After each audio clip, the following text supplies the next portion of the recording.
Boa noite. Seguinte, se você já viveu ou conhece alguém que viveu uma relação difícil, fica aqui. Fica aqui nessa live, porque hoje a gente vai falar sobre o ciclo da violência. Como é que ele começa de maneira silenciosa, tá? Já me segue aqui, porque essa conversa pode abrir e vai abrir os seus olhos. Não é sobre julgamento, é sobre consciência, porque o primeiro passo é a consciência. E eu vou falar com a Gaudiana Silva. A Gaudiana, gente, ela é especialista. Especialista. Faz o pedido aí, Gaudi. Ela já chegou na live. Faz o pedido aí, porque hoje nós vamos conversar sobre todo o ciclo da violência, não só o que é batido, tá? Eu sou treinadora comportamental, Carolina Ruiz, mentora de desenvolvimento pessoal, PhD em comportamento humano, especialista em mulheres. Tenho um projeto em Santos chamado Potentemente, Conexão e Evolução, exatamente para trazer isso daí, essa oportunidade para as mulheres. Pela Febracis, pela Christian University, escritora 6 vezes best-seller, tá? Tradutora, enfim. Emagreci 21 quilos. Olha ela, trava tudo! Boa noite, Carolzinha. Obrigada pelo Agora convite. sim! Que alegria, que felicidade! Duas mulheres com uma agenda incrível Que estão aqui. bateu. Na verdade, a gente faz bater, né? A gente A faz gente, bater, né? a gente dá o nosso jeitinho e obrigada pela oportunidade aí de vir na live com você. Faz Eu tempo que que a gente tenta agradeço. fazer essa live e não Meu conseguia, Deus né? do céu, gente. É o Bienal Internacional do Livro. Para quem não sabe, Gaudiana também é escritora. Eu sou escritora também, 6 vezes best-seller. E sou embaixadora do projeto Mulheres Extraordinárias, da qual Gaudiana também é escritora, né? Então, já aproveita, meus seguidores, minhas seguidoras já seguem ela aqui, porque essa mulher é muito competente, vem trazendo informação de qualidade, informação em loco, lá de Rondônia. E eu acho que a gente tem que ter essa visão holística, né, do Brasil. Então, assim, Gaudí, para a gente começar, até para a gente se guiar, eu acho que é um papo muito denso e do ponto de vista comportamental mais denso ainda e do ponto de vista do que a gente vê na realidade muito mais, tá? Então, se você é mulher, conhece uma mulher que está numa relação difícil, que tem uma relação complicada, já manda essa live para tua amiga, para tua mãe, para essa mulher, para essas mulheres, convida, já segue a gente aqui porque eu vou deixar essa live salva para que você Isso. revisite isso daí. Gaudí, conta para elas o que você faz, até para as pessoas entenderem, que eu estava falando um pouco sobre mim antes de você entrar, e eu queria que elas soubessem quem você é.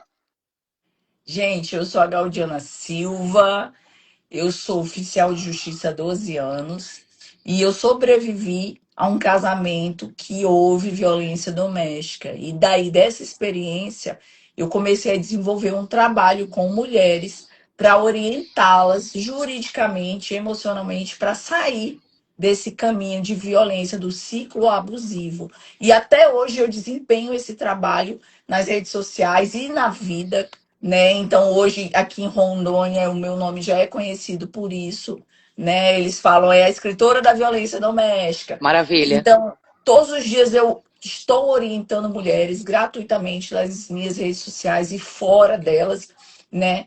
Para que essas mulheres saiam do ciclo abusivo, se recuperem financeiramente, emocionalmente. A gente ajuda nas questões de divórcio também, que a gente sabe que a violência patrimonial acontece muito, faz parte, Faz né, do parte. ciclo da violência. E hoje também a gente está com um projeto como pré-candidata a deputada federal por Rondônia, né? A gente vai enfrentar esse desafio de agora para frente aí. Então, as mulheres do Brasil e de Rondônia contam comigo e eu conto com vocês. Então, já convido também para me seguir as minhas seguidoras que É isso vão aí. assistir a live. Sigam a Carol, que a Carol ela tem um projeto que é o Potentemente e é potente mesmo. É Uma mesmo. live, uma live da Carol vale mais do que muitos livros aí. É Então, verdade. sigam essa Nossa. maravilhosa. Obrigada, meu amor. Na verdade, essa live eu diria que ela beira uma mentoria, porque a gente desvendar o ciclo da violência é algo muito necessário de ser falado, mas ainda é um tabu. E dentro desse ciclo da violência tem muita neurociência. tem muita ciência aplicada ao comportamento, porque a violência, ela começa na consciência que a gente tem, no estado emocional que a gente tem, que a gente traz. Então, a minha proposta com a Gadi, quando eu trouxe esse tema, foi trazer a luz da neurociência, ou seja, do funcionamento da mente dentro do ciclo da violência. Como é que funciona isso? Porque várias vezes vocês podem observar, inclusive a experiência da própria Gaudiana, de um relacionamento abusivo, e essas mulheres, muitas vezes, inclusive, acabam se entrando em outro, num segundo relacionamento abusivo, ou num terceiro relacionamento abusivo, e elas são muito mal interpretadas, inclusive, pelas próprias mulheres, muito julgadas, tem que apanhar mesmo, tá querendo apanhar, tá pedindo para apanhar, e outras falas, enfim, que eu diria ignorantes, no sentido de que não tem informação suficiente sobre o funcionamento do cérebro das emoções para entender que não, ninguém quer apanhar, não, ninguém quer sofrer violência, ninguém quer que grite, que xingue, que jogue, que bata, que agrida e que, infelizmente, a gente tem visto muitos casos, muitas mulheres perdendo a vida, as menos sortudas, e não são as menos inteligentes, tá? E aí eu quero levantar um ponto, até eu levantar uma bola para você cortar. Mulheres extremamente inteligentes são violentadas. Mulheres extremamente autônomas, muitas vezes, também são violentadas. Mulheres que têm critério, mulheres que têm, muitas vezes, até dinheiro, condição social, também são violentadas. Então, não é burrice, não é incompetência, não. Isso é uma coisa que acontece dentro das nossas emoções. Fala um pouco sobre isso, Gaudi, da tua experiência. Eu fui tudo isso que você falou. Eu sou uma mulher que tem a minha independência financeira, graças a Deus, desde os meus 23 anos de idade ali, eu me sustento, eu tenho minha casa, né? Eu sou servidora pública há muitos anos, mas eu tive o casamento abusivo, me separei 3 meses depois, eu entrei em outro relacionamento também abusivo, Olha aí o que eu porque eu falei. não queria sentir aquela dor. Então eu não queria sentir aquela dor, eu tinha vergonha porque o meu casamento tinha dado errado. Então eu queria ter outra pessoa para preencher aquele vazio, para eu não voltar para aquele meu abusador, porque era uma dor que eu sentia da falta dele, daquele rompimento brusco da violência doméstica, que era física, realmente real isso. Eu senti uma dor, era uma dor de luto. Eu digo que eu falo nas minhas palestras, eu só senti essa dor quando eu perdi meu pai. Então, olha a dependência emocional Exato. que eu tinha. E eu não sentia que eu tinha forças naquela época de sair daquele relacionamento. Então, eu entrei em um relacionamento em seguida, mesmo sem gostar, porque eu não queria ficar sozinha, porque eu precisava preencher o vazio, eu achava que aquela pessoa ia preencher o vazio. E deu errado. 9 meses depois a gente já tinha terminado, deu tudo errado. Eu sofri outra violência doméstica, dessa vez violência psicológica, tratamento de silêncio, violência patrimonial, que é o que eu conto no meu livro, né, no Passos de Coragem, que é pela Incrível, editora Anjo. inclusive. Ah, obrigada. Pela editora Anjo. E aí o que que acontece? Quando eu saí desse segundo relacionamento seguido abusivo, eu comecei com muita terapia, com muito autoconhecimento, a enxergar que tinha algumas coisas em mim que me ligavam àquilo. Eu não sabia o que que era, mas na Uhum. minha mente ali, eu sabia que tinha alguma coisa em mim que estava errada, que não estava funcionando direito. Não que eu fosse uma pessoa errada ou que eu fosse uma pessoa ruim.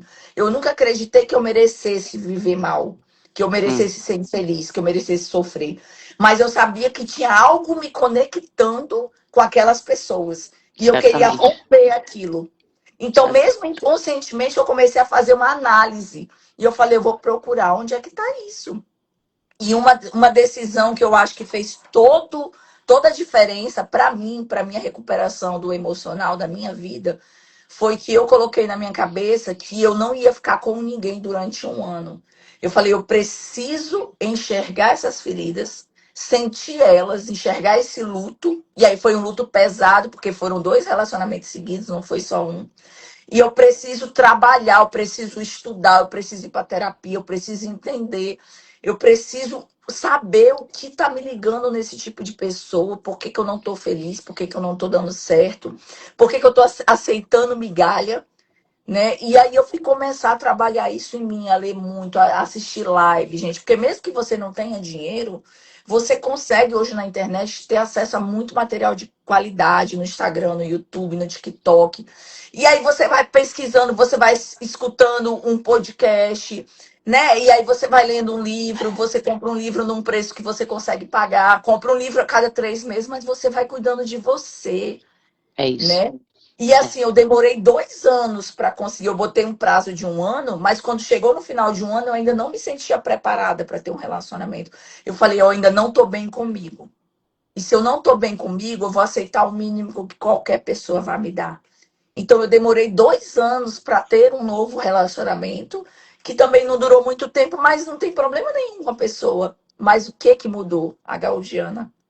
Hum, Hoje eu vi que eu não aceito mais o mínimo, que o que a pessoa tinha para me entregar era bom, mas que para mim não era suficiente. exato. Entendeu? E aí é assustador quando você se vê nesse lugar também de dizer: olha, o que você tem, você é uma pessoa maravilhosa, o que você tem para me oferecer é muito bom, eu gosto da sua companhia, mas para mim não é o suficiente. É, exatamente. Olha só que história poderosa. Você diz assim, eu ainda não me sentia preparada. Na verdade, de fato, muito provavelmente não estivesse preparada. Porque quando a gente fala de dependência emocional, eu já sofri dependência emocional também, eu sou treinadora comportamental, sou uma pessoa que eu sou PhD em comportamento humano, ninguém está imune. O conhecimento, ele é capaz de salvar? Uma live dessa é capaz de salvar? Sem dúvida nenhuma, sem dúvida nenhuma. Porém, a consciência é o primeiro passo. E muitas vezes, dentro da dependência emocional, o que a gente não sabe é que ela é uma dependência química. Ela é uma dependência química, como qualquer outra dependência química, ou seja, gera uma química dentro do nosso cérebro, ela causa abstinência, ela causa Não. sentimentos. Você sentiu isso? Senti total, total, total. Doía, me Dói. dava um desespero. Eu queria ligar para a pessoa, eu queria ir atrás, mas eu sabia que eu não podia. Eu sabia que eu ia ser feliz uma semana e ia ser infeliz um mês. Então, assim, Exatamente. eu tentava racionalizar, mas eu não conseguia. Era muito mais forte do que eu. É, e o mais incrível, inclusive eu estou lendo o relato de uma moça aqui, a Lucy, ela está falando, fui atacada por um familiar, ele me observou por 2 meses e me abusou, fiquem espertas, pois são os mais próximos. Veja, os abusadores estão... Qual é o lugar mais perigoso? Antigamente a gente pensava que o lugar mais perigoso era uma mulher sozinha na rua, mas 66% das violências acontecem dentro do lar. Nós estamos falando de absolutamente muito mais do que a metade das violências dentro da própria residência. E, na maioria das vezes, o abusador é o marido, que diz que te ama, entende? Então, as vítimas, é importante que a gente olhe também para essa questão, Gaudi, de eu me reconhecer como vítima, tá? Porque é muito comum que eu seja uma vítima, e presta atenção, mulher, se você está assistindo esse vídeo, se você está assistindo essa live, você, não, mas eu não sou vítima de nada, eu vou sair, presta e fica aqui. Fica aqui. Porque a maioria não se vê. 29% das vítimas não se veem como vítimas. É isso 29%. mesmo. Isso aí, elas não se reconhecem por causa de uma coisa chamada silenciamento sistêmico. Existe um silenciamento social sistêmico. Sabe aquela história? Vou usar essa metáfora, abre aspas. Briga de homem e mulher, ninguém mete a colher. Então, isso é uma coisa que se dizia antigamente, mas que ainda reflete a mentalidade da crença da maioria das pessoas da sociedade, tá? Tanto é que nos experimentos sociais que a gente observa as mulheres fazendo o sinal de abuso, quem para, muitas vezes, são outras mulheres, mas não muitas vezes Uhum. outros homens, né? Por quê? Porque ainda é visto como não se meta na vida dos outros, deixa que ele resolve da maneira dele. Não, mas veja, a maneira dele, se é essa a maneira dele, isso não é resolver, né? Está sendo usado intimidação de todos os tipos, como a Gaudiana bem falou, tratamento de silêncio, que eu vou falar também mais para vocês entenderem. O silenciamento na sociedade, ele acontece inclusive no ambiente digital, tá? Eu vou dar um exemplo fora da violência, para vocês entenderem o que é o silenciamento. Silenciamento, a gente te ensina a te calar e a duvidar da sua própria percepção ou do seu próprio conhecimento, muitas vezes. Vou dar um exemplo idiota, fugindo totalmente dos parâmetros, mas como a gente, sei lá, tá no país do futebol, eu vou dar um exemplo idiota.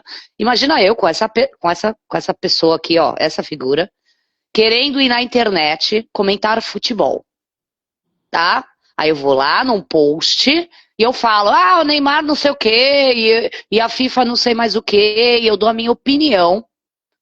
Vocês podem ter certeza absoluta que vários homens vão me retalhar. Independentemente da opinião que eu dei, por eu ser mulher, aí a gente entra numa misoginia que acontece muito e que é parte da violência. E que é parte da violência. Eu estou usando o futebol para a gente entender como isso está difundido, enraizado e é sistêmico, porque muitas mulheres concordariam com o comentário desses homens. Lugar de mulher não é no futebol, não entende nada de futebol e faz chacota. O que eu tô falando do futebol? Na verdade é pra gente entender que ensinar a nos calar, se nos sentirmos intimidadas de expressarmos a nossa opinião por medo de opressão, tanto na vida física, real, analógica, como no digital, é uma opressão. E você se sentia oprimida? Muito. Eu me senti oprimida. Muito, muito, muito, muito. No meu casamento, eu lembro de ter me calado várias vezes para evitar conflitos. Eu lembro de abrir mão de sair para trabalhar para evitar confusões. E quando começava alguma discussão mais acalorada, eu me calava também para não piorar as coisas. Então eu estava o tempo todo deixando de ser a Gaudiana, deixando de ser eu pelo bem da família, pela paz e harmonia no lar, quando na verdade independia do que eu fizesse, se eu calasse, não calasse, as coisas nunca se equilibravam ali. Então eu me senti muito silenciada várias vezes. Até quando eram coisas minhas, quando era o meu cartão de crédito, quando era o meu dinheiro, quando era o meu carro, eu Você pode dar acabava um ficando exemplo? calada. Dá um exemplo para essa galera que está ouvindo a gente, para elas entenderem de uma maneira prática o que seria esse silenciamento, vá?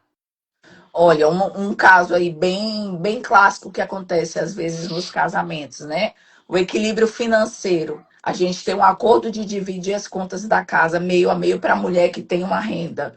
Na hora do pagamento não era meio a meio. Ai, esse mês vai faltar R$ 2.000 para eu pagar o meu cartão. Você tem para me emprestar? Aí eu, gente, com o que ele está usando esse dinheiro? Porque na nossa casa não é, porque eu não estou sabendo.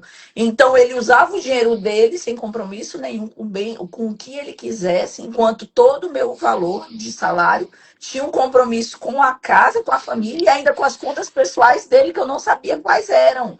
Então eu não tinha poder de nem me indispor, nem de dizer assim, eu não vou dar, eu não tenho como. Às vezes eu deixei de pagar contas minhas para suprir necessidades dele, valores que ele É, devia.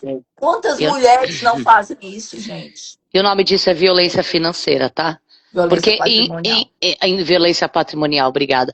Em nome de ser amada, em nome de não ficar mal, em nome de ser aquela mulher que a sua avó dizia para você ser, a mulher que serve, a mulher que apazigua, a mulher que não é louca, a mulher que não é chata, a mulher que não vai começar, porque é sempre assim, vai começar? Né? Então, a gente acaba, e quando eu digo a gente, eu estou dizendo todas nós mulheres, de alguma maneira, não se tire dessa. Não se tire dessa. Você não é especial. Todo mundo está sujeito a violências, né? E essa violência, por exemplo, patrimonial, é algo muito sério, porque ela muitas vezes é a precursora da violência verbal, da violência física, do gaslighting, do tratamento de silêncio e de tantas outras coisas. Mas tem um negócio importante, Gaudi. Você está contando aí, eu estou pensando, prestando bastante atenção no que você está falando e queria explicar uma coisa. Eu falei da dependência química. A dopamina e a ocitocina, tá? Colocam a gente dentro do ciclo de violência numa fase de lua de mel. Então, assim, imaginem por que a Disney é tão famosa. Por que os parques temáticos são tão famosos? Por que eles ganham tanto dinheiro? Por que as pessoas vão num parque de diversão? Por que os adultos vão num brinquedo? Porque o cérebro é viciado em altos e baixos, altos e baixos, altos e baixos, altos e baixos, tá? Então, o que que eu faço? Sabe aquela história, você está dopado? Um cara que usa drogas, uma mulher que dependente químico. Então, excesso de dopamina, que é a molécula do desejo, na verdade, da antecipação, né? Eu vou ficar com aquele desejo, com aquela antecipação, eu tô dopado. Aí a pessoa vai lá, corresponde, então eu tenho ocitocina, que é o hormônio do vínculo. Essa é a fase da lua de mel. Só que acontece que um negócio, dentro do nosso cérebro, tem uma coisa chamada amígdala, tá? Dentro do cérebro tem amígdala. A amígdala não é só aqui, dentro do cérebro. Essa amígdala, ela é responsável por todo o nosso raciocínio lógico, por todo o nosso critério, a nossa memória, a nossa capacidade de raciocinar e pensar razoavelmente. Só que acontece que tem um negócio que, desculpa, eu falei amígdala, o córtex pré-frontal, né? O nosso raciocínio lógico. A amígdala, ela é responsável pela nossa capacidade de planejamento e decisão. É, desculpa, o córtex pré-frontal, que eu estava explicando, da memória, do raciocínio lógico, ele é responsável pelo nosso planejamento e a nossa decisão. Então, quando ele está funcionando bem, a gente consegue se planejar e decidir coisas que seriam muito mais razoáveis, racionais, lógicas para uma mulher inteligente, capaz e que tem todas as informações, tá? Só que a amígdala, ela é o nosso medo e fuga, que é essa outra parte do cérebro. E aí tem uma coisa que eu chamo de estado de guerra. Eles entram em estado de guerra. A amígdala, que é do medo e fuga, nessas situações que a gente se coloca, ela fica hiperativa, ou seja, ela fica grandona. Só que tem um negócio que acontece quando a amígdala fica gigante. O córtex, que é o responsável pelo nosso pensamento lógico, diminui de tamanho e capacidade. O que que isso significa na prática? Quando eu estou nesse estado de guerra, a minha amígdala está diminuindo realmente, de fato, a minha capacidade de tomar uma decisão lógica. Então eu estou animalizada, eu estou um bicho em medo e fuga. E um bicho em medo e fuga, tá fazendo sentido? Então acompanha aqui, já manda isso pra tua amiga, hein? Manda isso pra tua amiga, porque ela tá precisando saber disso daí. É severamente comprometida a nossa capacidade de planejamento, de decisão. A gente não consegue tomar uma decisão. A Gaudiana estava contando aqui, eu não conseguia tomar uma decisão. Por quê? Dentro desse comprometimento severo que acontece, cria-se o estresse crônico e o trauma. E as crenças de que eu não posso, eu não consigo, não vai dar certo, vai acontecer, certo? Porque eu não estou conseguindo pensar com a minha capacidade total. O meu cérebro está comprometido no córtex pré-frontal. Então, dentro disso, nós estávamos conversando sobre como que o que é uma agressão, né? Você que passou por isso, eu passei pelo relacionamento abusivo, eu sei na prática, não só como treinadora comportamental e PhD, mas na prática, na vivência, como se sente alguém que está comprometido dentro dessa emoção, né? Mas a agressão, Gaudí, como é que como é que você entendeu que aquilo era uma agressão? A partir de que ponto que virou tua chave e você falou, não, eu estou sendo agredida? No meu caso, era muito extremista, né? Então, eu era expulsa de casa uma vez por mês.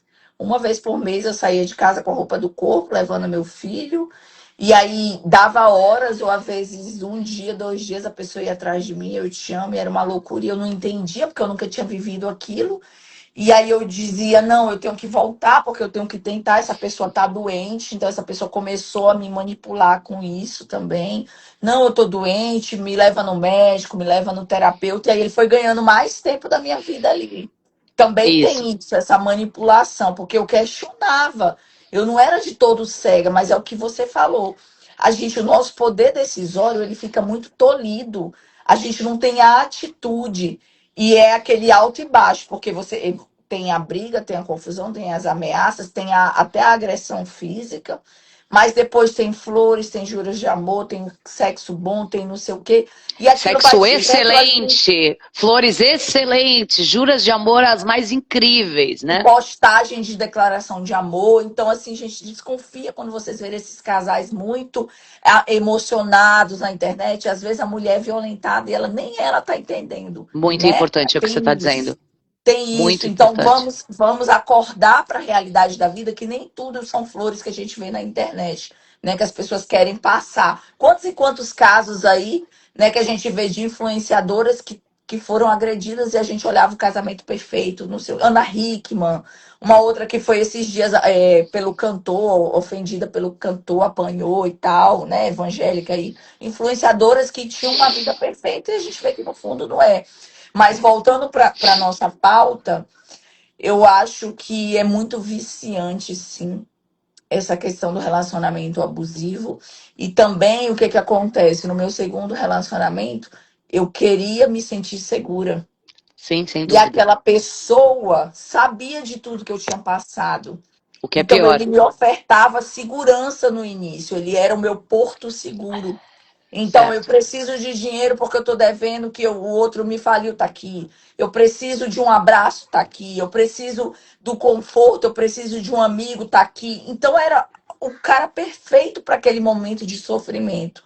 Mas Perfeito. depois o tempo foi passando, ele foi demonstrando que já não era tão perfeito. Mas eu lembro muito, eu comento isso nas minhas palestras. Como ele sabia que se ele gritasse, eu ia acordar, porque eu já tinha passado por aquilo, então, de certa forma, ele sabia onde eu ia reagir, onde eu ia ter poder de reação. O que, que ele fazia? Já fazia o tratamento de silêncio. Ah, passava Perfeito. 15 dias sem falar, porque aí não ia ter um confronto, mas ele estava me maltratando do mesmo jeito. Então eu também não entendi aquilo. Então era um outro lado da violência que eu desconhecia. Então a gente tem que saber que a violência ela tem várias caras, ela tem É, várias formas. E às vezes o que você está passando como violência, a sua amiga, sua vizinha, sua colega de trabalho não está passando, mas ela está passando outro tipo de violência. E tudo é exatamente. violência, né? Então a gente não pode desmerecer o que uma pessoa está passando, porque às vezes nem você nem ela sabem que aquilo é violência. Por exemplo, quando a gente fala de violência patrimonial nas palestras, é o tema que mais chama atenção. Porque as mulheres não têm noção de que se ela não trabalha, e o esposo trabalha, o dinheiro é do casal. Então, se ele está te negando dinheiro para comprar uma calcinha, para fazer uma unha, você está sendo violentada. Sem Ele está dúvida. te tirando o direito ali de ter acesso à sua higiene, de ter acesso ao seu embelezamento, que isso é violência patrimonial. É, Então, tem tantas violências que as pessoas não falam ainda é. e as mulheres desconhecem que são vítimas, entende? É, isso é muito importante o que você disse com relação, vou usar a violência patrimonial como um exemplo, quando, vou, abre aspas, fazer as unhas, tá? Que parece uma coisa fútil aí, que é importante eu pegar coisas que pareçam bastante fúteis. Se eu não quero que você faça a unha, eu não quero que você fique bonita. Se eu não quero que você fique bonita, é porque eu não quero que você seja vista. Se eu não quero que você seja vista, é porque eu não quero que você seja desejada. Se eu não quero que você seja desejada, é porque eu não estou suprindo com o básico de um bom homem. Porque se eu estivesse fazendo o meu papel de bom homem, eu não teria nenhum medo que você fizesse as unhas, de que você fizesse o cabelo, de que você tivesse um dinheiro para uma roupa bacana, para uma maquiagem, ou quiçá qualquer coisa desse tipo. Então a violência patrimonial, na verdade, muitas vezes ela acarreta outras violências que te tolhem o espaço de mulher. Porque a mulher ainda é muito mais bem vista quando está bem tratada, bem cuidada, arrumada, com a roupa, com o corpo X, com os dentes. O cara pode estar barrigudo, feio, velho. Ela não pode estar barriguda, feia e velha. Ainda não chegamos nesse lugar. E como nós ainda não chegamos nesse lugar, a gente está um lugar onde a sua competência como mulher, o seu valor como mulher, muitas vezes é veladamente julgado pela sociedade pela sua aparência, pelo que você aparenta, né? Para como você se veste, como você se comporta, o que seu corpo traz de recado. É, escutei várias vezes atendendo pessoas e em consultório, atendendo pessoas, famílias e casais que também atendo, e uma das minhas especialidades são os relacionamentos. O seguinte relato. O meu marido diz que se eu engordar, ele me larga. Isso é violência, isso é chantagem, isso é extremamente... Psicológico.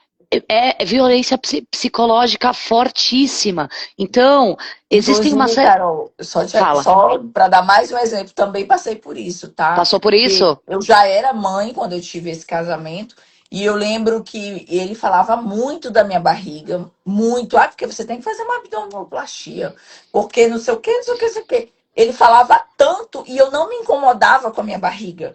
Porque eu Tá. malhava, eu me achava linda. Mas de tanto ele falar, aquilo começou a me incomodar. E eu lembro que eu tinha muita resposta. Eu sempre falei, porque minha autoestima era boa. E eu sempre falei, mas eu tô me achando uma delícia. Eu falava assim. Ele, não, mas precisa fazer uma abdominoplastia e tal. Teve um momento que ele ficou tão irritado com aquela minha resposta de amor próprio, que ele falou assim: ninguém precisa lhe elogiar, você mesmo já se autoelogia. Hum, Então, olha pois só bem.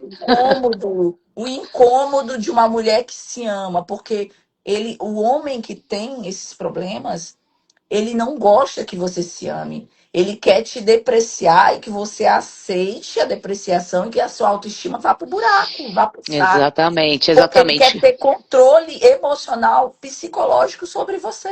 E a prisão É, psicológica, ela é a maior que tem.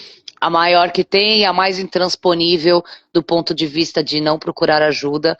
Porque, por exemplo, se a gente olhar para um manual do agressor, tá? Existe um manual do agressor. Acredite se quiser, né? E as mulheres que não conhecem isso, fiquem ligadas, existem táticas invisíveis de controle.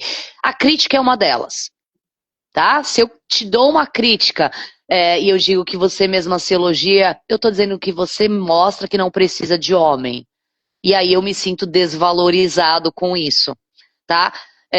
Uma tática muito comum de controle é o gaslighting. Gaslighting, para quem não conhece, é o seguinte: é uma distorção sistemática da realidade, fazendo a mulher duvidar da própria sanidade mental.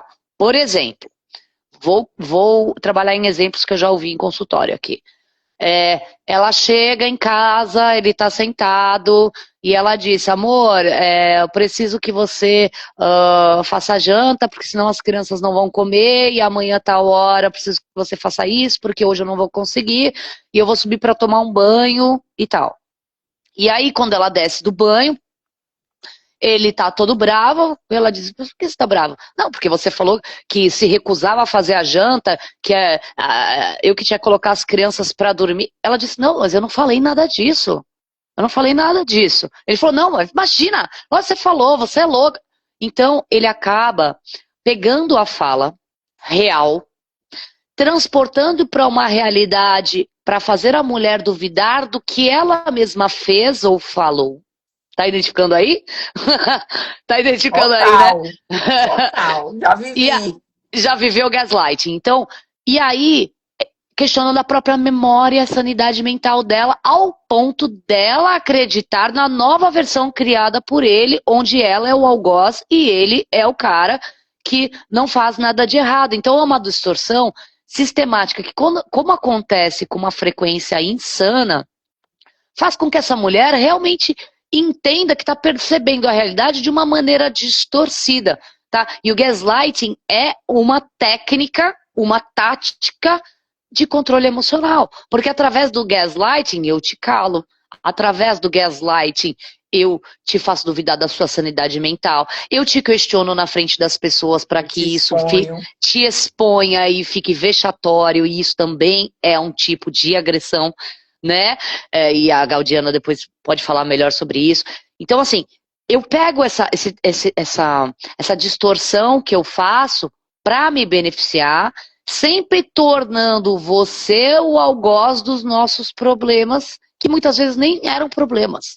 E tornando aquelas questões que são fáceis de resolver, mas que demandam desse homem uma atitude, que demandam desse homem uma mudança, que demandam desse homem uma percepção emocional, uma percepção da vida real, que demandam que esse homem saia daquele lugar confortável que ele está, e ao invés de sair, o que ele diz? Não foi nada disso que você fez, não foi nada disso que você pediu, não foi nada disso que a gente viveu, o que a gente viveu foi outra coisa. E ele traz uma nova realidade verossímil com riqueza de detalhes da maneira que ele imagina que pode ser uma forma de controlar. Então, o gaslighting é super importante. O que você reconheceu aí, Gaudi? Eu lembrei, eu lembrei de dois fatos. É porque quando a gente lembra dessas coisas, a gente diz, meu Deus, como é que eu já vivi isso, né? Foi, é verdade. Mas a gente é humano e são nossas experiências de vida e são válidas até para a gente ajudar outras pessoas depois Muito disso. importantes. Que é o que a gente tem feito, né, Carol? Exato. Eu lembrei de dois fatos, assim, que inclusive eu vi um post nesses dias na internet e falei, cara, isso é muito real, porque eu já vivi. E quem não viveu não vai se reconhecer nesse lugar, mas quem viveu sabe do que eu tô falando. Um exemplo, começava uma briga, né? Tá. Uma briga muito grande, assim, e ele me expulsava de casa, etc. E aí o que que acontece? Na hora que eu começava a recolher as coisas, botar dentro do carro, já botava meu filho lá, porque eu já queria a primeira coisa, eu tinha que assegurar meu filho, né? Eu lembro de uma das vezes eu estava carregando uma montanha de prato assim para colocar dentro do carro, porque eu não aguentava mais sair de lá sem nada, que eram as minhas Sim, coisas. E ele me segurou pelos braços assim, me apertava e né, você não vai sair. Você não vai sair. Aí eu lembro de ter tacado os pratos no chão. Eu não taquei os pratos nele. Eu taquei no chão, mas ele tinha pego o celular, tinha deixado no lugar para me gravar. Entendeu? E eu lembro de ter visto um post disso, que o cara provoca uma situação para te gravar, perfeito, para te colocar como louca. Mas na verdade perfeito. você não é louca, você está só reagindo ao que ele fez com você no momento anterior. Então ele vai Sim, cortar aquilo ali e vai usar aquela imagem como te plantando como louca. E isso acontece muito em várias outras situações. E eu lembro de uma outra, o segundo episódio, que aconteceu mais de uma vez, de eu pegar ele trocando mensagens com outras mulheres no Instagram e tudo. E depois ele dizer não, que eu não vi nada daquilo, que ele não tinha feito aquilo, que eu tava inventando, que eu tava ficando louca, que era isso é ciúme da minha gaslighting. cabeça.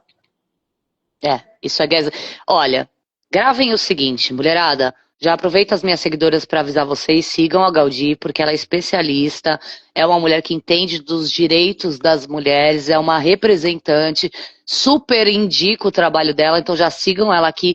Mas eu quero te falar o seguinte, prestem atenção. Você é louca.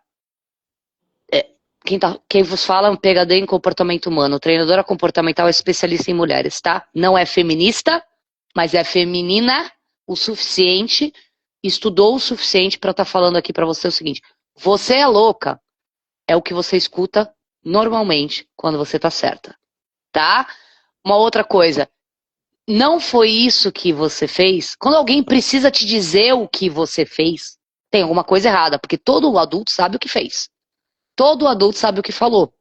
Todo adulto sabe o que aconteceu. Se tiver alguém tentando te dizer o que aconteceu e você também viveu, desconfie. Isso pode ser gaslighting, uma tentativa sistêmica de distorção da realidade para fazer você, mulher, pensar que tá louca, que tá insana, que tá com problema de memória, ou que não viu o que viu, ou que não escutou o que escutou, como a Gaudi falou, não viu o que viu, e que não foi bem assim, não é isso que você está pensando. Quem disse que eu estou pensando alguma coisa? Então, tudo isso é uma tática invisível de controle que eu como agressor, me acostumo a fazer e a pessoa que é agredida se acostuma a receber, não é isso, Gaudiana? Se acostuma porque vai virando um padrão do relacionamento, né? Então você nem duvida mais, você nem se questiona mais. Ai, deve ser assim.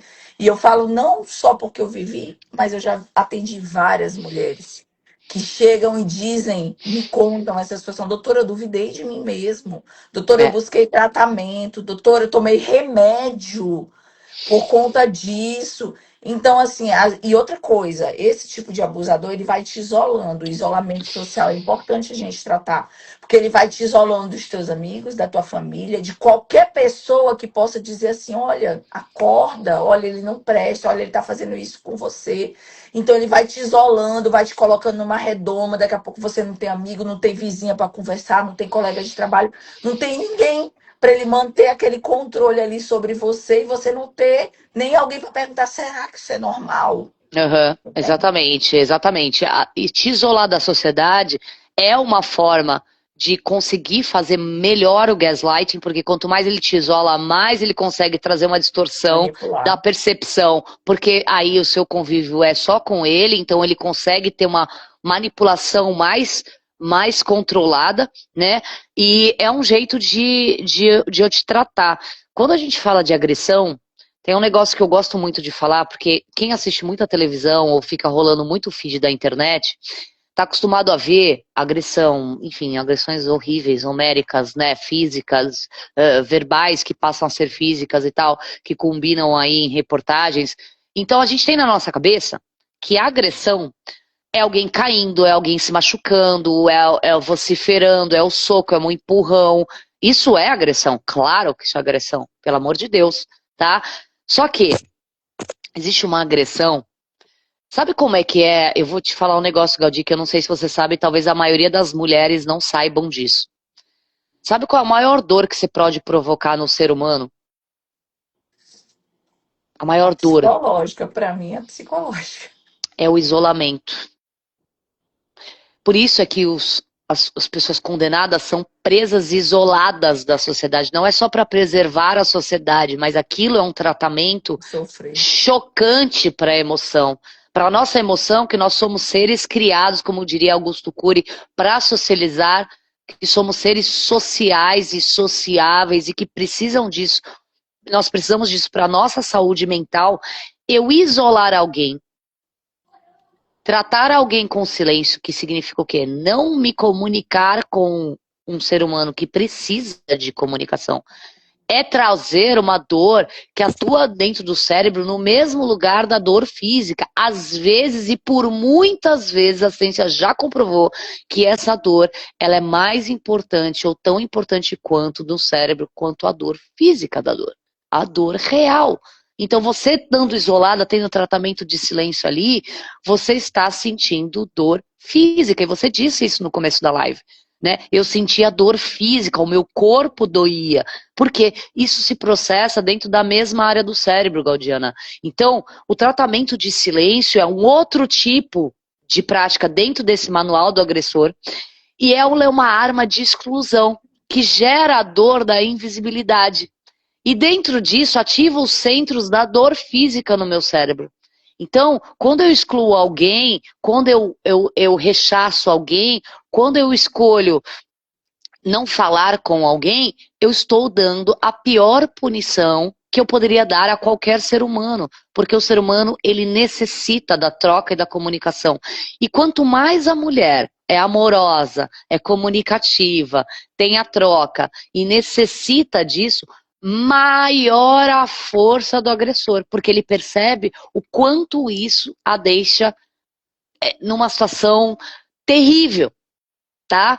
Então, assim, o tratamento de silêncio, eu diria que ele é uma das maiores armas de agressão que existem, apesar de nós, de novo, termos visto e presenciado coisas atrozes, homens passando com carro em cima das mulheres, Nossa. homens empurrando de prédio, coisas assim tenebrosas.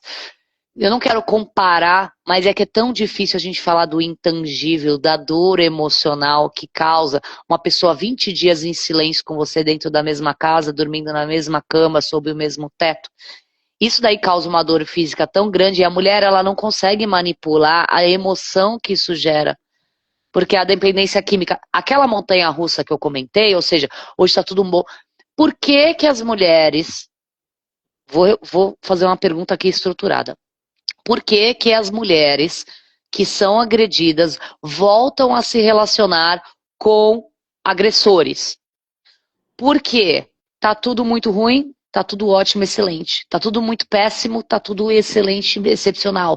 Esse espiral do excelente para o péssimo, ele vicia o nosso cérebro.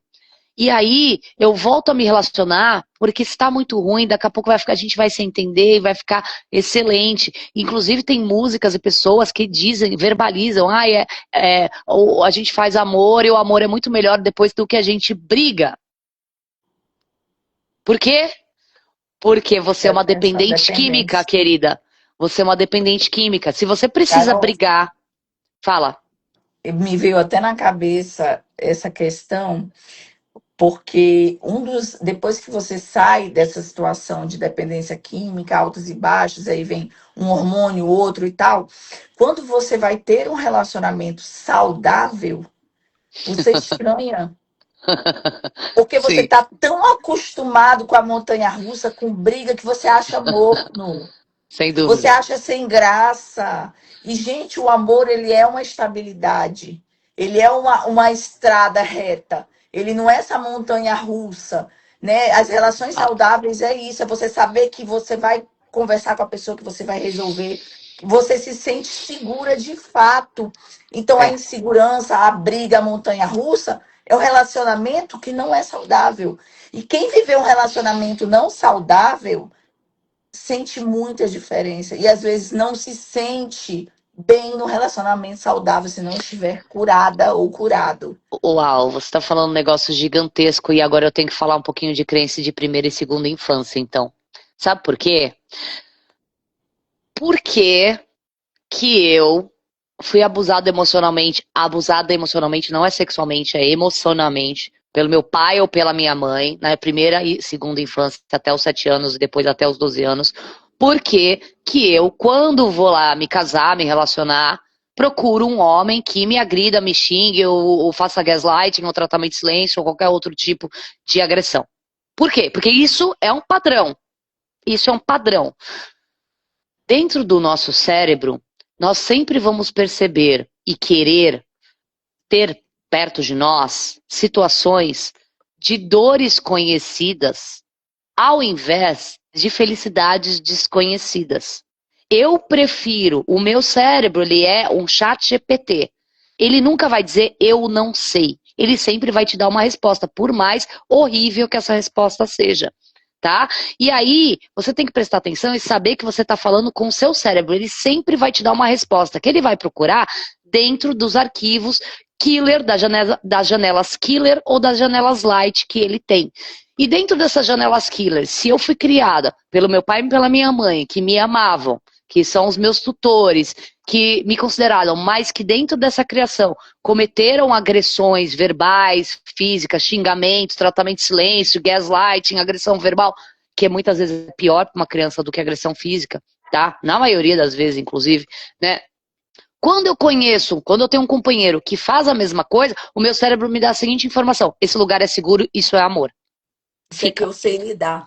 É porque eu sei lidar com isso, eu já tenho ferramentas para lidar com isso, e é melhor eu ficar onde eu conheço do que eu ficar onde eu não conheço, mesmo que seja mais fácil. Porque não é sobre ser fácil ou ser difícil. Para o nosso cérebro não é sobre ser fácil ou ser difícil, é sobre ser conhecido ou desconhecido.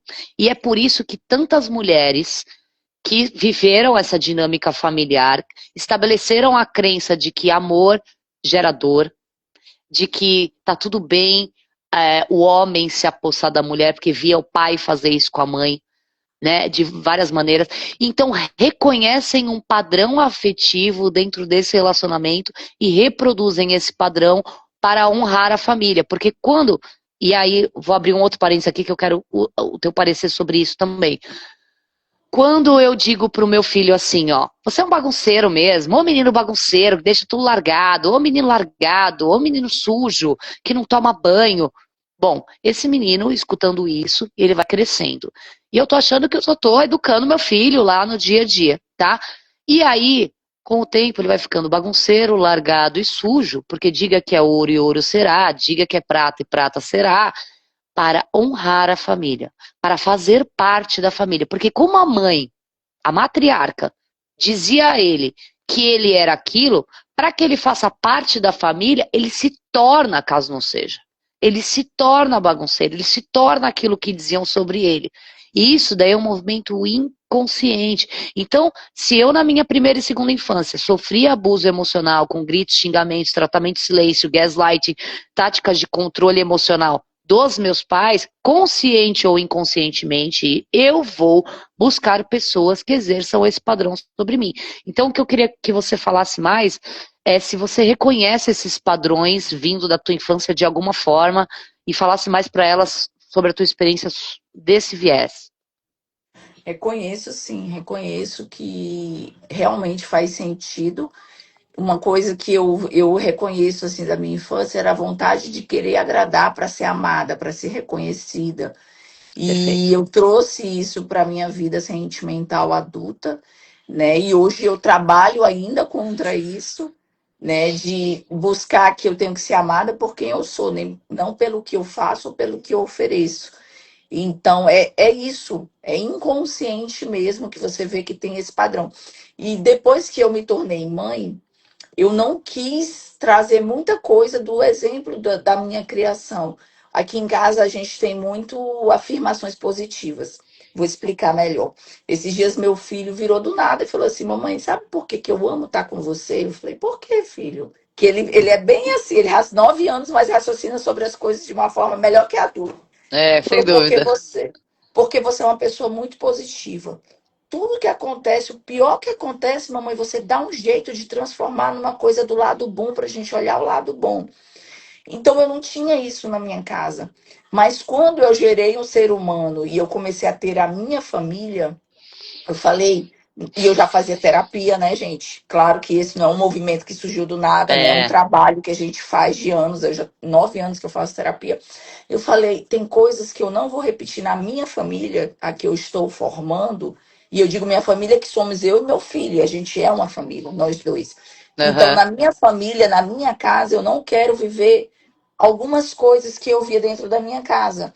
Esse negativismo, essa questão de colocar para baixo, essa questão de que não vai conseguir. Então, eu trago na minha família de hoje, a que eu formei, a questão de ser muito positiva, de falar palavras de afirmação para o meu filho, que eu acho que também é uma coisa que trabalhou contra mim. Eu fui obesa a minha infância inteira. Então, você vai ser sempre gorda, tem que se cuidar, porque a mulher tem que ser assim, tem que ser assado. O meu filho nunca escutou uma crítica minha nesse sentido, sabe? Então eu trouxe para minha vida muito bem trabalhada de falar para o meu filho: eu te amo, você é lindo, você é um menino inteligente, é carinhoso, é amoroso.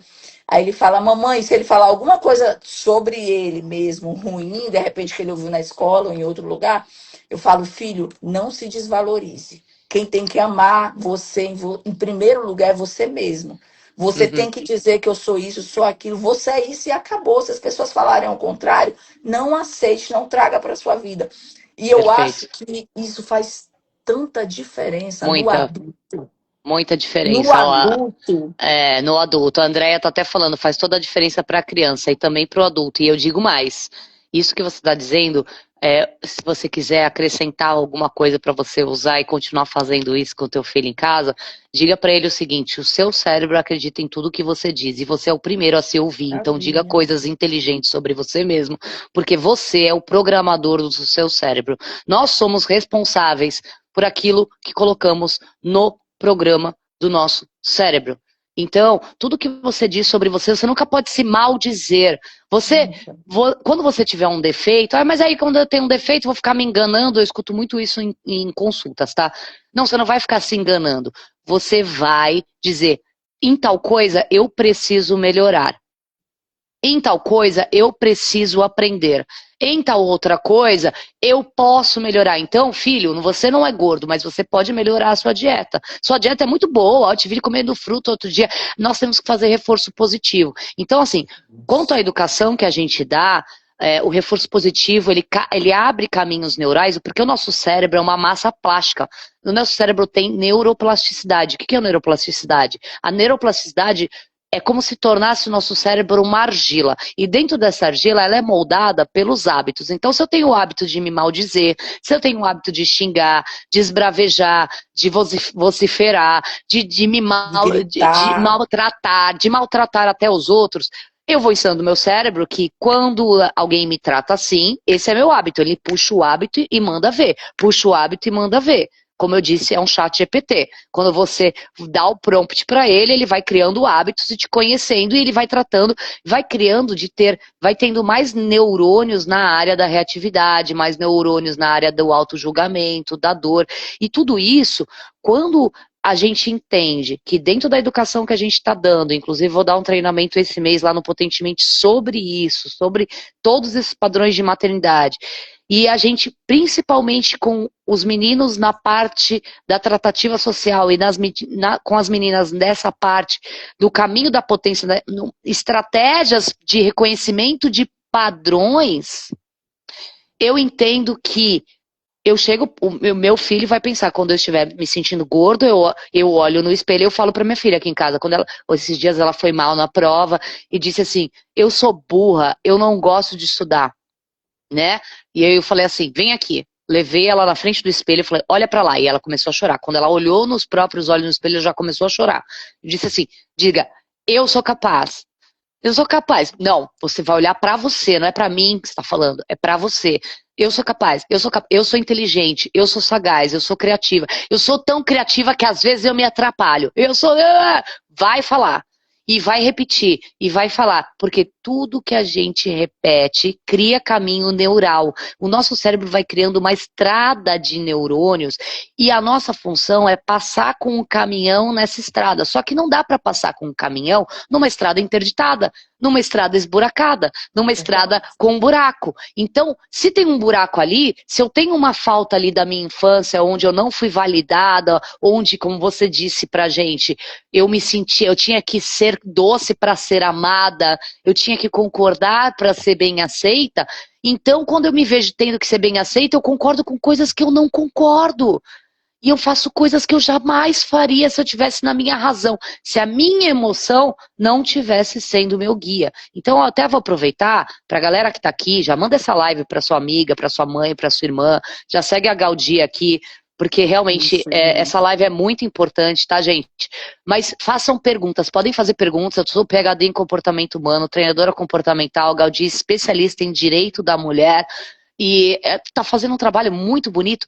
Quais são os relatos que você mais escuta das mulheres na internet, por exemplo, no teu inbox?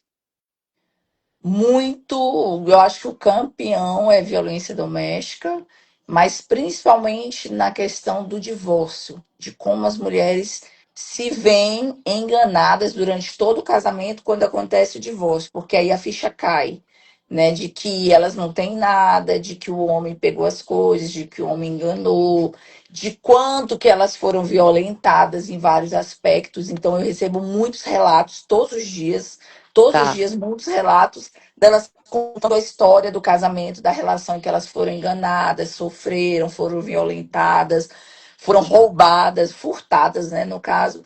Então, esse é o que eu mais recebo. E o que eu faço agora para conter os danos, né? É muito isso. Aham. E o que eu faço agora, depois que eu passei para essa segunda fase, onde eu me encontro sozinha, desamparada.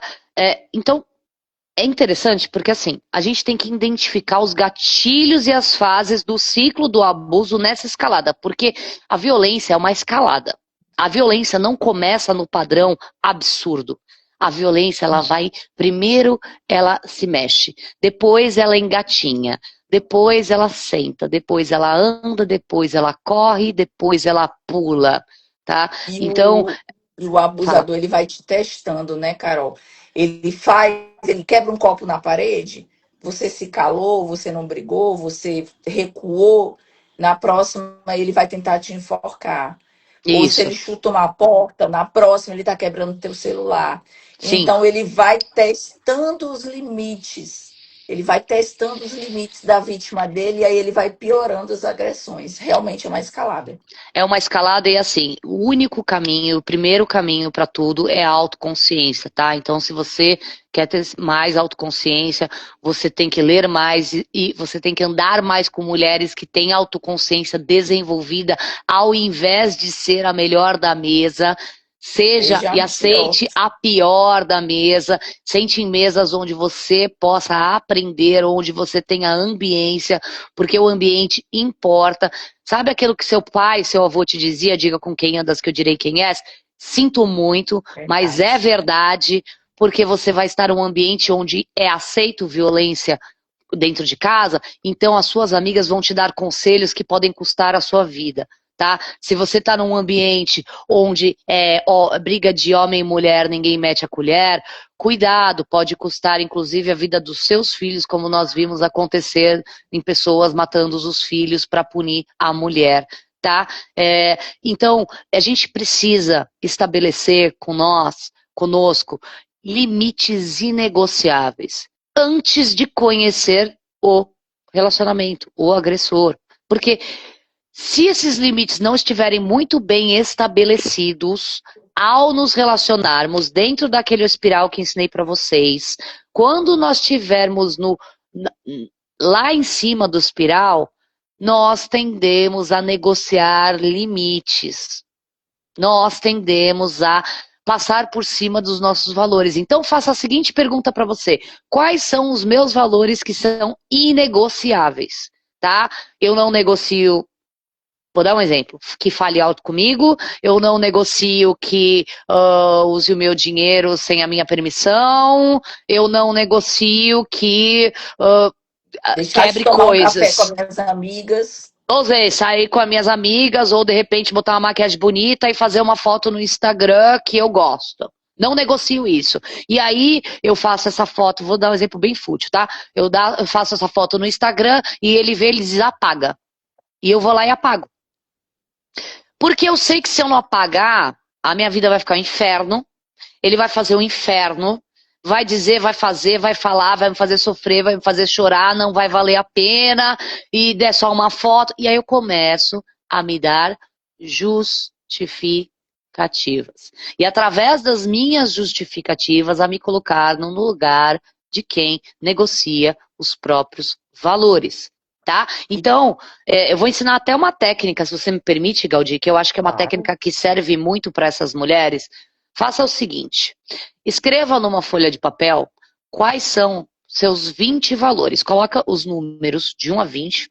Toda mulher devia fazer isso. Toda mulher devia fazer isso. Seus 20 valores. Valor serve tudo, tá? Valor é ir pra academia, estudar, ter tempo pra mim, ir ao cinema, sexo, dinheiro. Não tem que pensar, isso é fútil, isso é bobo. Não, eu gosto, é um valor meu. Família, estar junto, conversar com as minhas amigas, ter o cabelo bonito. Não importa se você, a sua amiga, a sua mãe acha fútil, acha bobo, acha que...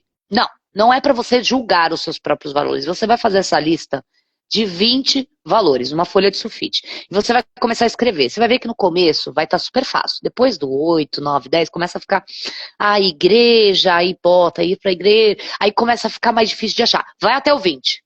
Vai até o 20. Força, força. O que eu gosto? O que eu valorizo? Valores é o que eu valorizo, certo? Na minha vida, não é nos outros, é na minha vida o que eu valorizo, tá? Aí você vai pegar essa lista e você vai cortar 10. Você vai escolher 10 valores que não são tão importantes dessa lista. Então, assim, eu coloquei ir ao cinema. Mas também não vou morrer se eu não for ao cinema. Corto. Eu coloquei estudar. Mas também, se eu ficar sem estudar, não vou morrer. Corto. Eu tenho que cortar 10. Segunda fase do exercício, tá? Terceira fase. Eu tenho que cortar 5. Então, você vai escolher, desses 10 que sobraram, 5 valores que você tem que cortar. Não é para pensar no que vai sobrar, e sim, dá para viver sem isso, eu consigo. Eu botei lá sexo. Poxa, caramba, mas eu gosto, é importante para mim e tal. Mas dá para viver sem isso. Corto. Puxa, tô escolhendo 5 para cortar, não tem opção. Quarta fase. Dos 5 que sobraram, você vai eleger 3 valores. Agora você não vai mais cortar. Você vai escolher 3 valores, tá? Escolhidos esses 3 valores, eu quero que você olhe para esses valores. Esses são os seus valores inegociáveis na vida. Na vida. Independente de você ter filho, ter dinheiro, ter saúde, ser gorda, magra, velha, nova, ter um trabalho, ser reconhecido, não importa. Esses 3 são os 3 valores inegociáveis para você. E qualquer pessoa que quiser barganhar, flertar com você negociando esses valores, você tem que tirar da sua vida. Tirar da sua vida. Então vamos supor a seguinte situação. Os meus 3 valores lá, vou inventar aqui, tá? Os meus 3 valores lá ficaram família, saúde. Tô fazendo coisas bem generalistas, tá bom? Família, saúde e dinheiro. Ficaram lá os meus 3 valores: família, saúde e dinheiro. Ah, eu tô indo pra academia, ele tá enchendo meu saco, que eu tô indo pra academia, que eu só penso em mim, que eu sou egoísta, que eu não penso nas crianças, que quem vai fazer o almoço, que eu sou uma exibida, que eu sou uma fútil.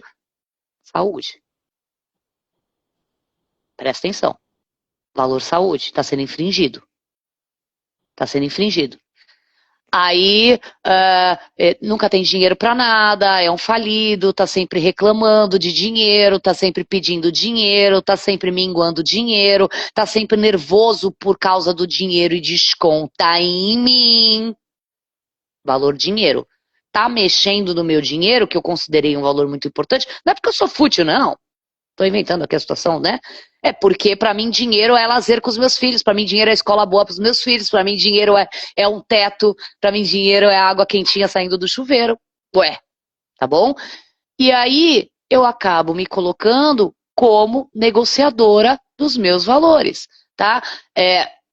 Olha só, tem uma moça falando aqui uma coisa interessante. A Sandra. Sandra, boa noite. Ela está falando o seguinte: eu gostaria de ressaltar que muitas de nós enfrentamos um longo processo na justiça com ameaças do ex, olha só, de nos arrastar no fórum por décadas.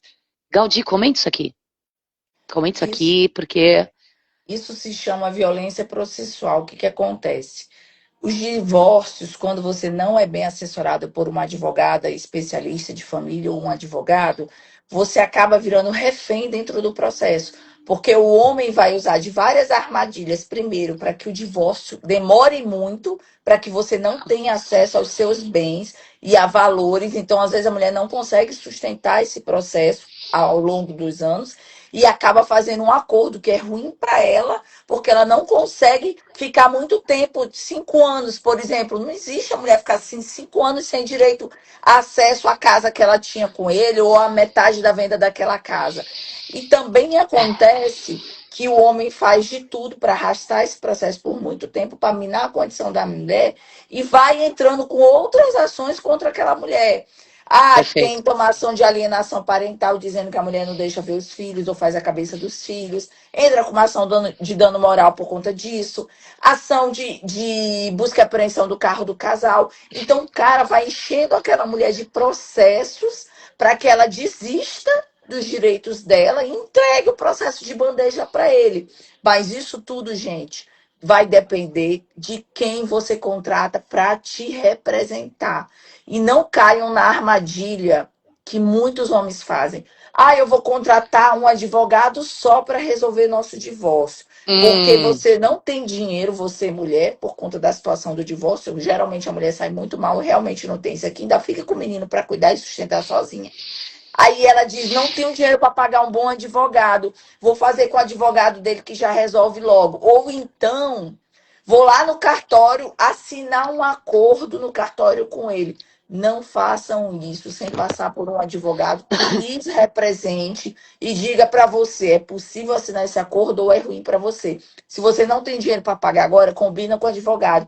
Assim que eu receber meus bens, eu vou te dar 30%, vou te pagar tanto, mas não deixe de contratar um bom advogado para o seu divórcio. Tá? E quem uau. está entrando num relacionamento agora, quem está pensando, né, em morar junto ou em casar no papel, uma dica muito boa que hoje a gente já conversa nos bastidores do direito é: faça um pacto antinupcial com o seu advogado, com o advogado dessa pessoa que você pretende casar, com cláusulas, inclusive de multa em caso de traição. Vá se resguardando, estude Uhum, com o seu advogado, paga mesmo uma consultoria ali, qual é o melhor regime de bens desse casamento. Não vai casando como todo mundo faz, regime parcial de bens, ou então uhum, regime de separação total de bens. Às vezes não é interessante para você. Por uau. quê? A mulher, gente, num relacionamento, ela coloca o tempo dela, o cuidado dela. Ela deixa de fazer muita coisa para o marido dela prosperar, para os filhos estudarem. Então, muitas vezes, a mulher tem uma casinha, um carro, e o homem tem um patrimônio enorme. Eu falo porque eu acompanho mulheres. E aí ele fala assim: não, vou casar em separação total de bens, porque eu tenho um patrimônio, eu já tenho Uhum. filhos, eu não posso misturar o patrimônio que é dos meus filhos. Inventa esse caô e a mulher cai. Aí a mulher fica ali se esforçando 5 anos, 10 anos, apoiando esse cara, deixando ela de ganhar mais dinheiro, para no final, quando ele arruma outra e se separa dela, não, mas a gente casou em regime de separação total de bens, você não tem direito a nada. E Perfeito. a mulher realmente não vai ter direito a Não nada. vai. Então a É, e gente tem muito importante, né? então, a Nossa gente Senhora. tem muitos regimes de casamento, de divisão de bens fora dos tradicionais, que um advogado especialista em direito de família, uma advogada especialista em direito de família, vai poder orientar essa mulher e vai poder precaver essa mulher de todas as formas, para que no futuro ela não saia com uma mão na frente e outra atrás. Ninguém casa, gente, pensando em separar, É, nem para exatamente. separar. Mas É, o seguro morreu de velho, e precaução é uma coisa que todo mundo tem que tomar. Então, é. se você vai sentar. Ai, mas eu não vou ter coragem de sentar com meu noivo, com meu namorado e falar isso com o cara que eu vou morar. E falar isso. Meu amor, se o homem não respeita o seu direito agora, você acha que lá no divórcio ele vai respeitar? Aproveita que ele não está respeitando para ver se ele está infringindo algum dos Aí seus 20 fora. valores e cai fora. Porque, olha, até a Dani está falando aqui, eu casei com um advogado, eu não fiz nada disso. Eu vou contar uma história que, inclusive, é minha com meu marido. Eu sofri violência processual, o pai da minha filha, que sou separada, separei dele. Eu sofri violência processual. Ele é ótima pessoa, somos amigos, enfim, tudo isso, tá? Não são pessoas horrorosas com fantasia de monstro que fazem violência processual, bebê.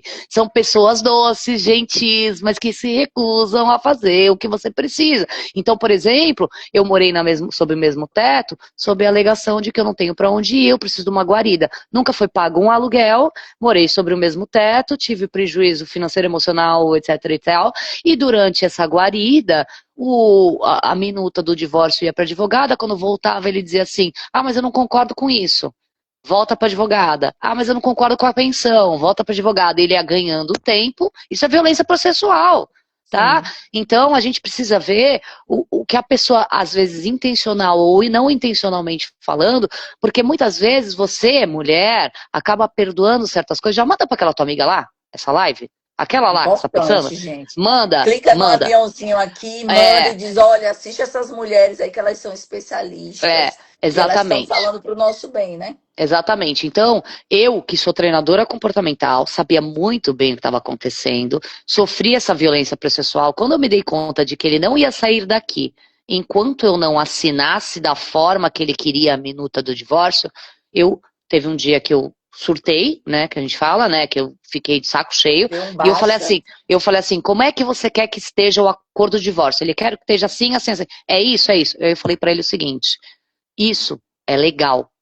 Ou seja, a lei te protege, mas isso não é moral. Se você é esse tipo de pessoa que usa o legal em detrimento do moral, quem levou o dinheiro dos outros leva uma vez só. Quem construiu, constrói mais de uma vez. Eu vou assinar a minuta exatamente como você quer e você vai sair daqui. Só que eu tive que recomprar minha casa, ele levou o meu carro, eu fiquei sem nenhum dinheiro no banco. Eu passei 5, 6 anos passando um baita do perrengue financeiro em detrimento de tudo isso que eu havia construído, mesmo sendo treinadora comportamental.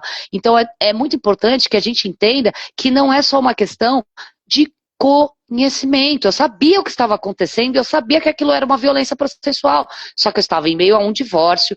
Quando a gente tem violência processual, a Gaudiana pode falar dos termos legais, tá? Mas eu vou falar dos termos emocionais, porque a Sandra está até perguntando aqui, ó, o que fazer em caso de violência processual? Mas do ponto de vista emocional, o que você tem que fazer? Qual é o primeiro passo? Consciência. Entender que você está sofrendo uma violência processual. Estou sofrendo, verbalize isso para você, estou sofrendo uma violência. O que eu pretendo fazer a respeito disso? Eu quero sucumbir a isso para me livrar do violentador, do agressor, tá? Porque sucumbir não é, nesse caso, às vezes para você, como foi para mim, pode ser um livramento. Porque foi o jeito que eu consegui tirar o meu ex-marido de casa, percebe? Só que você não vai. E o segundo passo é você entender que que esse virou um dos seus inegociáveis. Por quê? Aí eu vou terminar de contar a história para vocês. Eu me casei com esse meu atual marido, né? E antes dele vir morar aqui, quer dizer, ele veio morar aqui até rápido, que quando a gente é mais velho, acaba sendo mais rápido as coisas, né? Enfim, fomos morar juntos. Assim que ele veio morar aqui, porque ele não era daqui e acabou vindo morar, eu fui na minha advogada e falei, eu quero fazer um contrato de namoro. De namoro. Ótimo, De ótimo. namoro. Aí eu cheguei pra ele e falei assim, vida, olha, eu quero fazer um contrato de namoro. Ele fez assim, hã? Eu falei, é o seguinte, se você quiser continuar se relacionando comigo, aí eu usei subterfúgios, falei, eu sou uma traumatizada pelo divórcio, eu sou uma isso, eu sou uma aquilo, usem seus subterfúgios. Eu só me continuo me relacionando com você se a gente fizesse contrato de namoro, tá? Porque eu só me sinto segura assim, porque eu sou cheia de crença e trauma, tá bom? Tudo mentira, mas precisa ser dessa forma, porque não é mentira, gente. É uma verdade colocada de uma maneira que realmente eu vou ficar mais segura. E nós fizemos um contrato de namoro onde rezava que a gente não tinha nenhuma intenção de constituir família, etc e tal. Depois a Gaudiana vai comentar, vou pedir para ela comentar sobre isso. E aí o próximo passo, enfim, nós não nos casamos oficialmente ainda, mas se um dia viermos e aí faremos esse contrato pré-nupcial, porque esse seria o segundo passo. Fala mais disso, Gaudi, para elas entenderem essa dinâmica. Que acontece? Muitas vezes, quando você termina um relacionamento que era só namoro, a outra parte entra com uma ação de reconhecimento de união estável. Pega fotos de viagens, Eu vi um caso recente. O homem morreu, o homem morreu, e a mulher tinha o patrimônio. Os filhos, olha o absurdo. Os filhos desse homem, que era namorado dela, conseguiram o acesso autorizado que o pai tinha no condomínio dela, que ele tinha cadastrado a digital lá para facilitar, para não ter que ficar autorizando todo dia que ele entrasse. E disseram que ele era marido, Meu que não Deus. era namorado. Pegaram fotos de viagem. O que, que aconteceu? Ah, Pediram 50% da casa que a mulher tinha comprado quando namorava com o pai deles. E ganharam, tá? Porque meu tinha Deus. prova de que era uma união estável. Não tinha ninguém É, para falar que não era, o homem morreu e os filhos se aproveitaram disso. Então, olha só, você que é mãe aí, já é mãe que nem eu, que nem a Carol, presta atenção. O que um contrato de namoro vai evitar? O contrato de namoro, as duas partes estão dizendo, não temos intenção de constituir família e não teremos enquanto a gente não transformar isso aqui num casamento.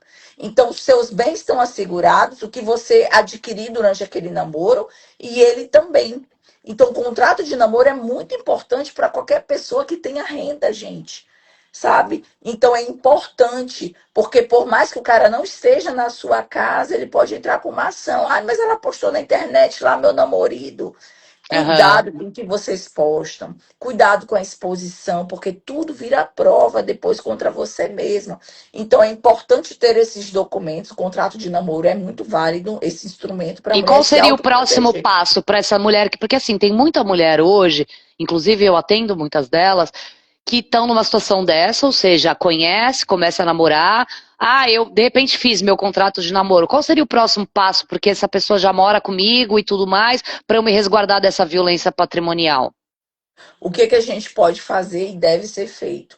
Faça um reconhecimento de união estável no cartório com regime de bens, porque as pessoas acham que o regime de bens só é para o casamento. Ah, eu vou escolher separação total de bens, vou escolher regime parcial de bens. Não, a gente consegue aplicar isso no contrato de união estável no cartório. Então, lá dentro do reconhecimento de união estável, você vai falar que agora o nosso regime de bens da união estável é esse que a gente escolhe. Inclusive, eu já tinha tais bens, eu já tinha uma casa, eu já tinha um carro, já tinha um sítio. Esses bens não fazem parte da nossa união. Então, você elenca lá e a pessoa também.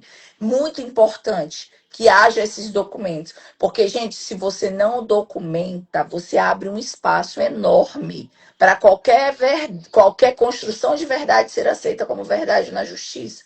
Aham, Entendeu? E não pense que a pessoa não vai usar aquilo, porque minha mãe já falava, né? No início é meu bem, no final são meus bens, e de repente os é, bens dele vão ser os seus. Então tem que tomar exatamente. esse cuidado, sim, de se precaver, procurar sempre um advogado, pesquisar e ali paga para você fazer um contrato. E é melhor o custo do cuidado é menor do que o custo do reparo. A gente gosta de É, falar isso muito no é. campo do direito da família. Mas isso é muito real, assim, a minha advogada fala muito disso também. E se você estiver fazendo qualquer pleito de direito, tá? Na área do direito, da violência do seu patrimônio, da violência da sua sanidade mental, da violência do seu corpo. Se você estiver fazendo qualquer pleito, por exemplo, vou dar um exemplo de um pleito. O pleito é um pedido, né? Você vai fazendo qualquer pedido, dizendo, meu bem, eu não gosto que fale comigo assim. E ele insistir, como a Gaudiana disse, eu vou parafrasear, ele tá te testando, sim, emocionalmente, tá? Ele pode ir embora e dizer, se me recuso, ela não aceita isso, pra mim, mulher que não aceita isso, saiba que é um livramento, tenha isso em mente que é um livramento. Quem gosta de você, aceita as suas condições, acredite no que eu tô te dizendo. Quem gosta de você, o meu marido, quando eu vim com o contrato de namoro, eu nunca esqueço a cara dele. Eu vim, ó, aqui, ó, advogada, tal. Ele fez assim, tipo, mulher maluca. Falou assim, ó, eu sei que. E aí, como eu sou, né, treinadora comportamental, eu falei assim, não, isso aí é maluquice mesmo, eu sou meio maluca, mas dá um aval pra essa minha maluquice, assina embaixo aqui da minha maluquice, porque eu só sei ser assim, eu sou bem doida mesmo, eu sei que mas é Isso aqui que eu me psicológico. deixa segura e acabou. E acabou, e acabou, e acabou. O justo não se justifica, mulherada. Para de se justificar. A gente não precisa justificar porque voltou tarde, não precisa justificar por que que tá dizendo alguma coisa, por que que tá usando uma roupa. Você não precisa justificar por que que você tá gorda, por que que você tá magra. Você não tem que melhorar porque o seu marido, o seu companheiro tá te criticando, ou te dizendo para, ou dizendo que você está aparecendo demais. Cuidado, presta atenção. O primeiro passo é a consciência. Conhecimento é poder. Agora você entende, porque eu falei no começo dessa live, quem não conseguiu pegar o começo dessa live, volta lá no começo da live. As armadilhas neurobiológicas comportamentais dentro disso. Esse silêncio foi quebrado. Hoje eu trouxe para vocês como é que teu cérebro funciona. Por que que quando acontece aquele momento de nervoso, o teu córtex pré-frontal fica pequenininho, você não consegue raciocinar, e aí depois que passa aquele nervoso, você fala, por que que eu não falei tal coisa? Por que que eu não fiz tal coisa, né, Gaudí? Por que que eu não devia ter aceitado? Porque, claro, a sua capacidade decisória estava fisicamente limitada, não é? Comprometida. É comprometida. Então, assim, a gente tem o poder de escolha, nós não somos definidas pelo que nos acontece. Nós somos definidas pela nossa capacidade de agir e de escolher diante do que acontece a partir de agora. Então, se você está sofrendo um relacionamento onde levantam a voz para você, aí você vai dizer assim, ai, Carol, eu já escutei muito isso em atendimento, tá? Ah, mas todo mundo levanta a voz para todo mundo, é assim mesmo, acho que é muito drama. Tá tudo bem. Eu, eu te dou o direito de pensar da maneira que você quiser. E realmente tem a sua razão. Toda percepção tem a sua razão, tá? Mas você tem que ligar a sua anteninha. Você tem que ligar o seu sinal de alerta. E você precisa verbalizar para essa pessoa: eu não admito que me trate assim. Você está passando desse limite X. Você precisa verbalizar. Você acabou de me xingar. Você está me xingando novamente. Você precisa verbalizar para que você mesma se ouça. Lembra do começo da live que eu falei? Você é a primeira a se ouvir? Então, você mesma precisa se ouvir, entender o que está acontecendo com você. Você me xingou novamente. Você está levantando a voz igual você fez ontem. Fala, fala. Por quê? Porque, lógico que eu não quero que você passe por isso, ninguém quer passar por isso. Todo mundo erra, pessoas boas erram, e pessoas boas que erram, a gente tira da nossa vida, tá? Pessoas boas que comprometem a nossa saúde mental, física, emocional, saúde dos nossos filhos, patrimonial, a gente tira da nossa vida. Não é porque, mas ele é uma pessoa tão boa, eu escuto muito isso. Você escuta também, Gaudi? É porque ele é uma pessoa maravilhosa, ele só tá nervoso porque ele tá sem dinheiro. Engraçado, você falou 3 vezes ele, não falou nenhuma vez você. Ele. Ele. Então o problema é dele. O problema E não é seu. às vezes também, Carol, o que acontece? O cara termina com a mulher para ela negociar o limite. Por exemplo, ai, a gente não vai dar certo a longo prazo, porque eu já entendi que a gente não vai dar certo, porque você não aceita isso, porque você faz isso, porque você não sei o quê. O cara não quer terminar com você, ele só quer testar o seu limite. É E perfeito, aí ele quer que perfeito. você volte como o cão arrependido, pedindo para retornar com ele, pedindo para ele te aceitar, pedindo para vocês tentarem, e você vai ceder para ele uma coisa que você não cederia. E aí a Exato, gente tem que ver isso, é o que você falou agora no final da nossa live.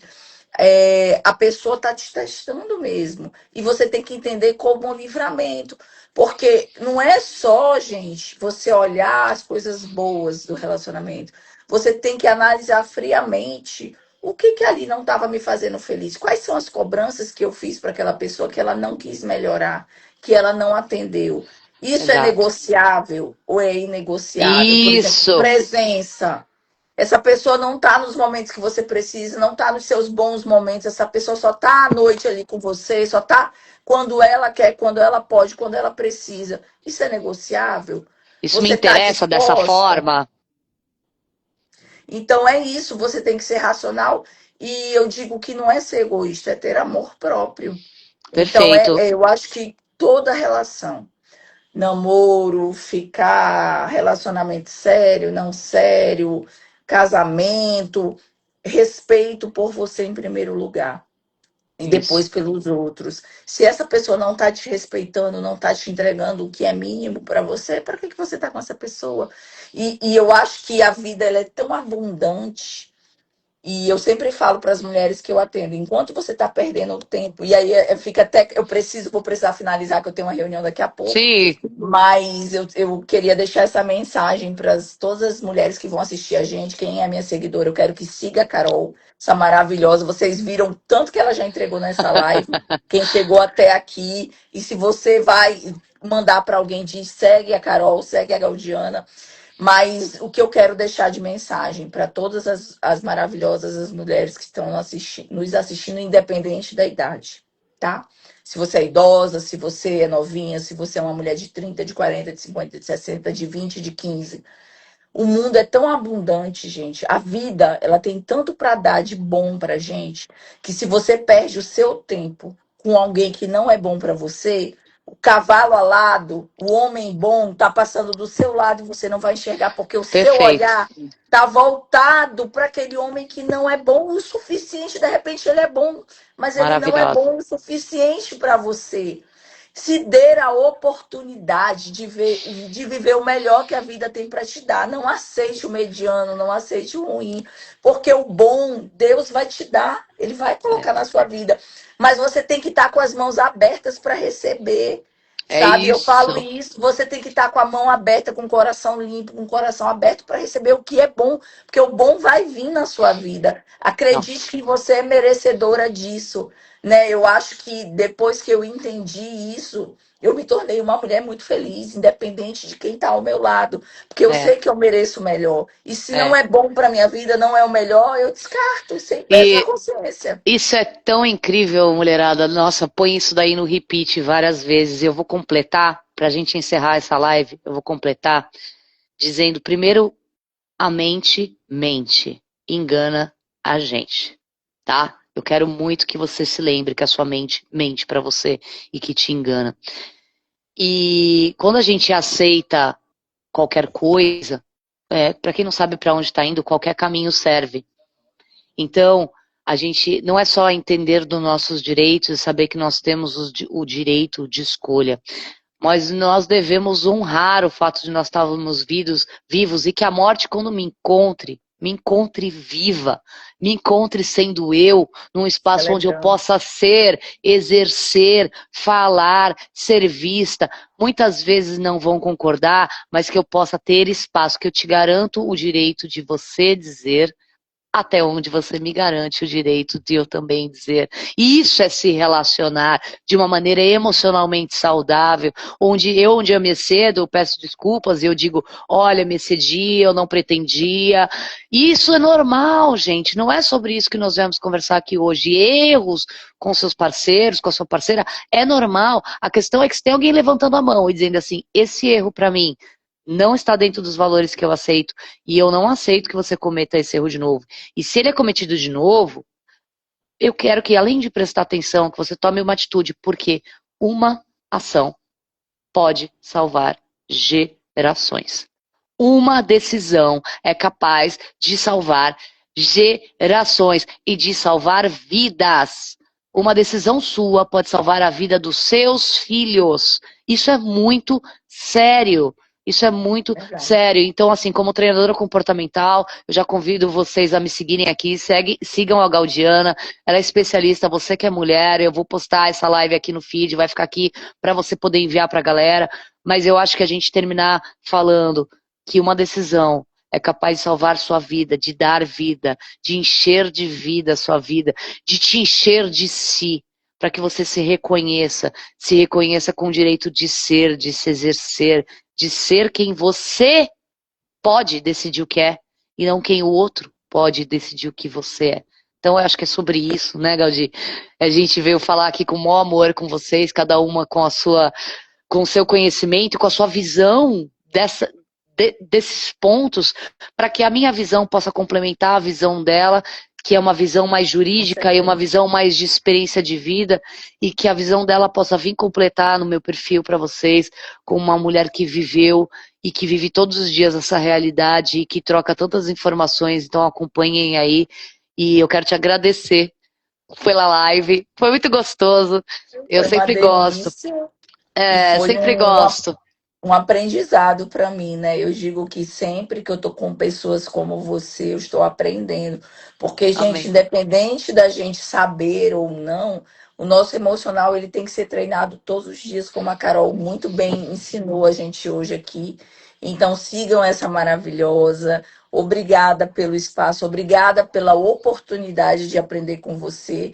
Eu te digo de coração que eu saio daqui com um reforço, né, Amém. das minhas crenças, com reforço positivo do que eu quero para minha vida e que as minhas seguidoras e as suas possam ter acesso a essa live grandiosa. Então, mandem para todas as mulheres que vocês conhecem, né, que isso aqui, gente, é de graça e É, não tem preço, não tem tem preço. valor, Tem né? Então, valor, é Carol, isso. Deus te abençoe. Te sigo, te Obrigada. admiro, te adoro. Tamo junto. Consulta conteúdo. Vice-versa, e Estou vice-versa. sempre à disposição. Gente, quem tiver dúvida sobre o que a gente conversou, pode me mandar direct que eu É vou isso aí, pra mim respondendo. E a também. Carol, a mesma coisa. E a gente É está à isso aí. disposição de vocês. É isso aí. Vamos tirar um print, dá uma risadinha. Então, Pra gente registrar esse momento. E agora eu vou deixar essa pronto. live salva. Uma boa Por noite a todas favor. vocês. Obrigada, Gaudi.